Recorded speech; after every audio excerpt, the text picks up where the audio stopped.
It's been an incredible year for DBU women's soccer. Program's first Final Four appearance this year, third consecutive Lone Star Conference regular season championship, and a new chapter begins today in DBU women's soccer with the announcement of head coach Marcus Wood. 22 seasons as the head coach at Hardin-Simmons, and Coach, welcome to the family here at DBU. It's great to be here. Thank you for the incredible welcome today, and thank you for making the effort to be here.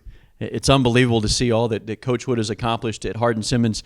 19 trips to the NCAA tournament, 10 times that they reached the Sweet 16, a national championship in 2010, 19 consecutive American Southwestern Conference titles, 31 All-Americans, 387 career wins, and a win percentage at .875. It's the third highest win percentage all time in the history of women's soccer. That's any level, Division I, II, or III. I think I got all that right.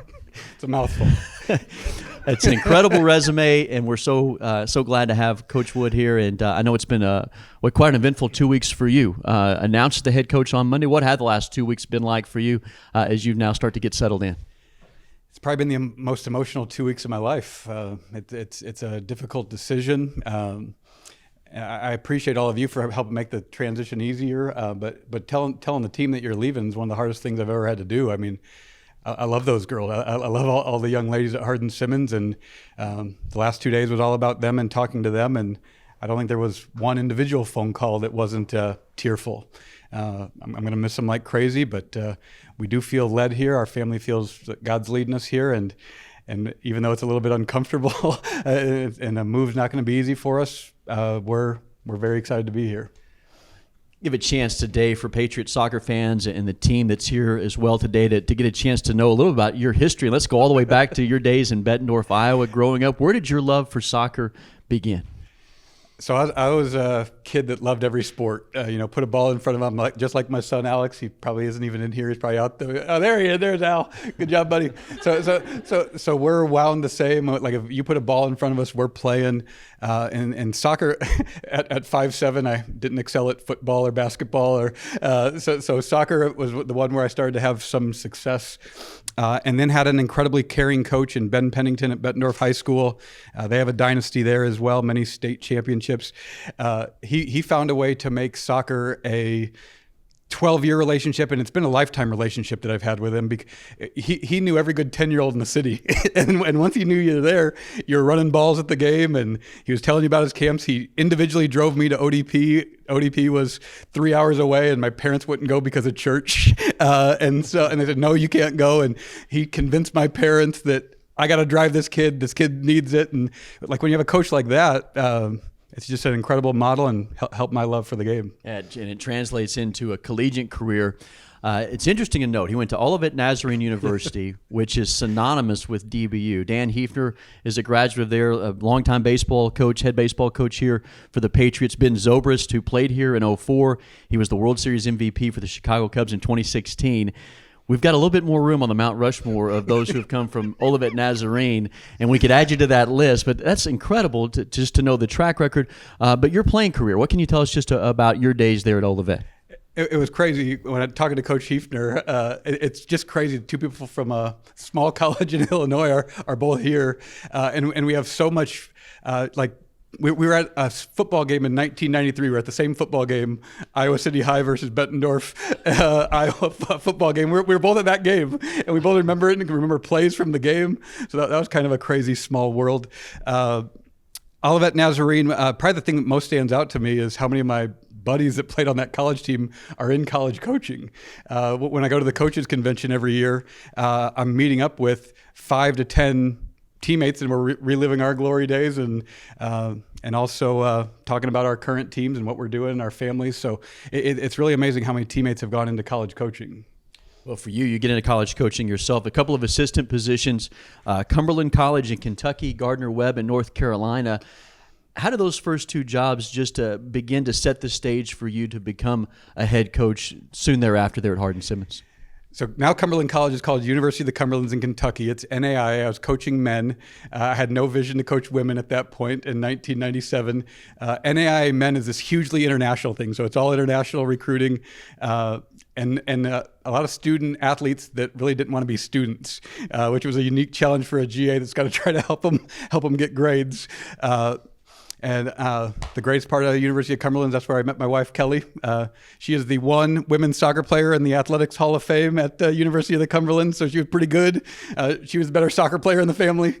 And then our women's coach at Cumberland took a job at Gardner-Webb, which was going Division I. They were going from Division II to I. And that was my first experience coaching women.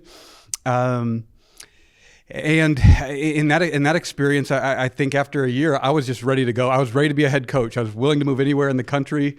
I got really lucky to land at Hardin-Simmons because I would have moved anywhere. I would not have known the difference between some of our terrible Division IIIs and Hardin-Simmons. I would have gone anywhere. I just wanted a chance to be a head coach and try. And to land at a place like Hardin-Simmons, the transition, it was a good to great. The program had never been in the top 25, but that's a good to great. It's a lot easier than a bad to good. And this one, I'm stepping into this isn't a good to great. This is a really great, best in the country great. And now we just got to keep it rolling and keep it on the tracks. Unbelievable career at Hardin-Simmons. 22 seasons there, kind of ran through just a moment ago. All that you had accomplished. How do you put into words when you look back at all that was accomplished during that time at Hardin-Simmons? How do you put into words what you were able to accomplish there? I love watching any of our players ask about their experience, and they all smile and they talk about adversity. It's an immediate smile, and then they're talking about the challenges they faced, the things that they had to overcome, and that's just what we've become. We've become this.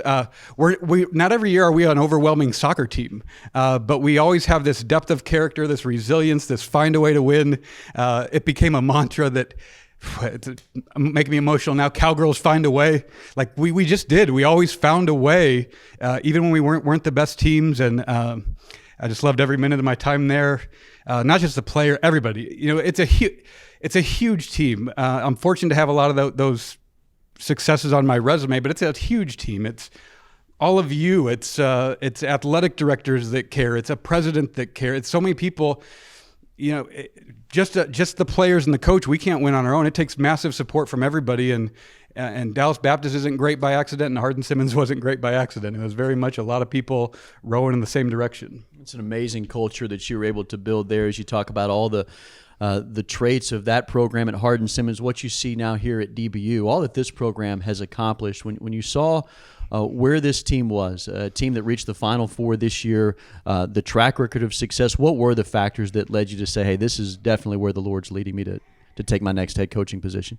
It literally ticked every box. Like you name a box on what would be a dream job for me, and every single box is ticked. So high quality Christian education. Christ is first, Christ-centered athletic. So that's first, and that it speaks to my heart and soul, and the fact that we can share our faith and talk to each other and help grow in that's massive for me. NCAA Final Four soccer, like best in the country type of soccer. We're in the hotbed of soccer. There's not many places on earth that have better women's soccer than the Dallas-Fort Worth area. So you get to recruit. Even just since being named the coach, my phone it's blowing up, and there's Division I transfers and recruits that I was chasing at Hardin-Simmons that weren't smiling at me very much that are now saying, hey, coach, and you just know, that the potential, what Michelle and Jess and Leah built, because this didn't happen overnight. It took a long time to build this thing. I go back to 2000. Hardin-Simmons did not lose a recruit to Dallas Baptist from 2000 to 2008. We won the recruiting. And the first time I lost a recruit to Dallas Baptist in 2008, I'm thinking, what the heck? And I get on the internet, they got a new coach. Who is this Michelle Leonard? And by 2012, we never got a recruit again from Dallas Baptist. And so maybe that helps lure me this way a little bit where, at one point we were the leader in the niche, and now Dallas Baptist is very much, there's a lot of Division I's that are pretty frustrated with Dallas Baptist saying, we're offering bigger scholarships than they're choosing Dallas Baptist. So and for good reason. This is something, I don't think there's another place like it in the United States. And I think what we have a chance to do, So I'm thankful to Michelle, I'm thankful to Leah, I'm thankful to Jess for all they built, so that now all of the rest of us have an opportunity to build on that.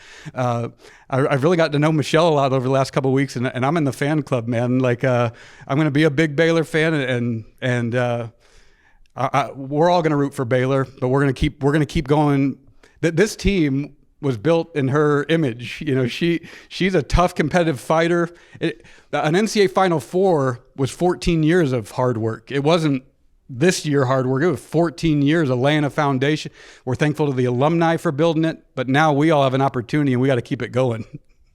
One of the first things that you touched on there in that response is Christ-centered athletics, and that's really the foundation.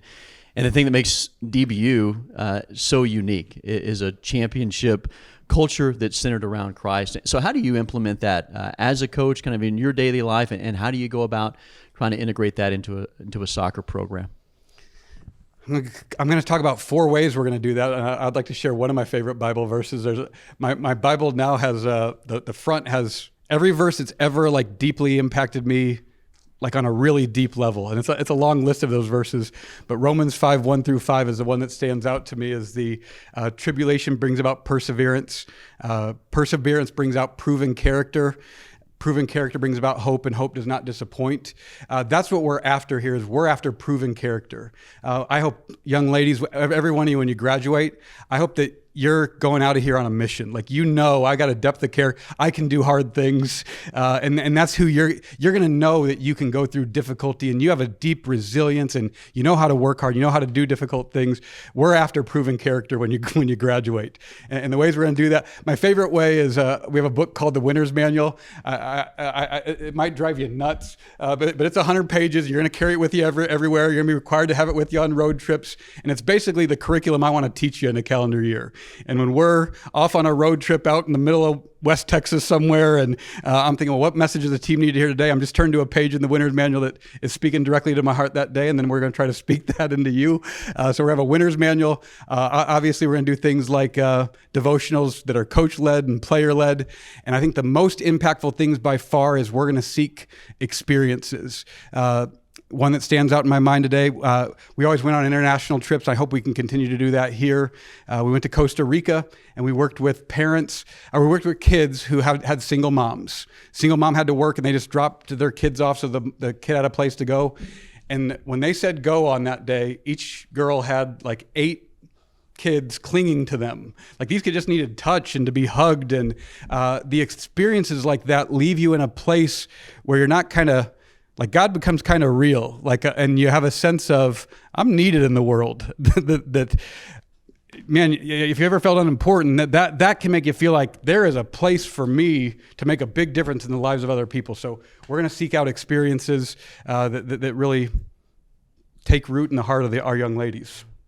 Let's talk a little bit about this year's team, and I know this is you're hitting the ground running right now, and a lot of things going on. But this is a team that brings back a wealth of talent from last year's squad that makes such an incredible, historic run last year. What is your vision and the expectations that you have heading into this first season?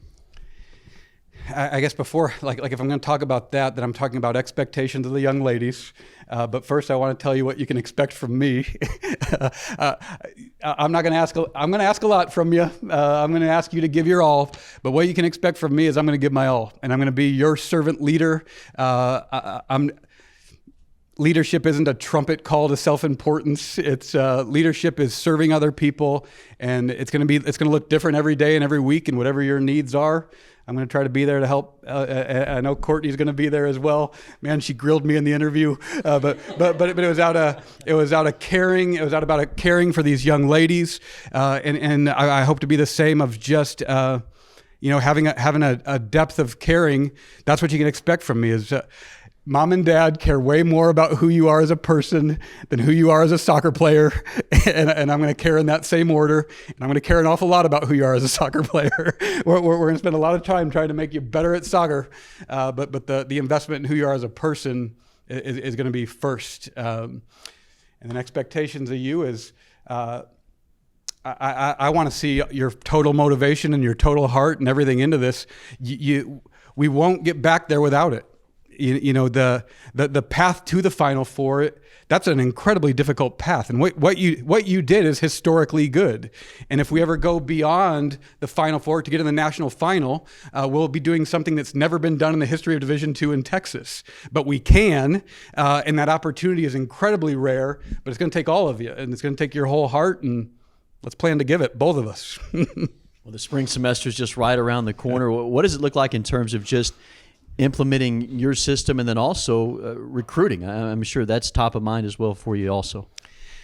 Implementing system, there's not much that has to change. That was one of the things the young ladies most wanted to know about, and I think probably cared deeply about. They play the game in a certain way. It's beautiful soccer. It's building out of the back, and it's having the ball and valuing the ball. And I would only change that if I thought we couldn't do it. But I think we can. I think this team can play. I think this team can play incredible soccer with the ball.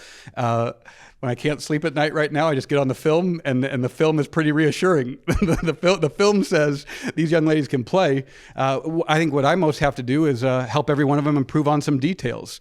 I've spent unrealistic and too much time on soccer, and I know the game a lot, and I'm going to be able to help you guys with a lot of details that can help you grow. And so we just got to get into our process together and start solving problems together and studying film together.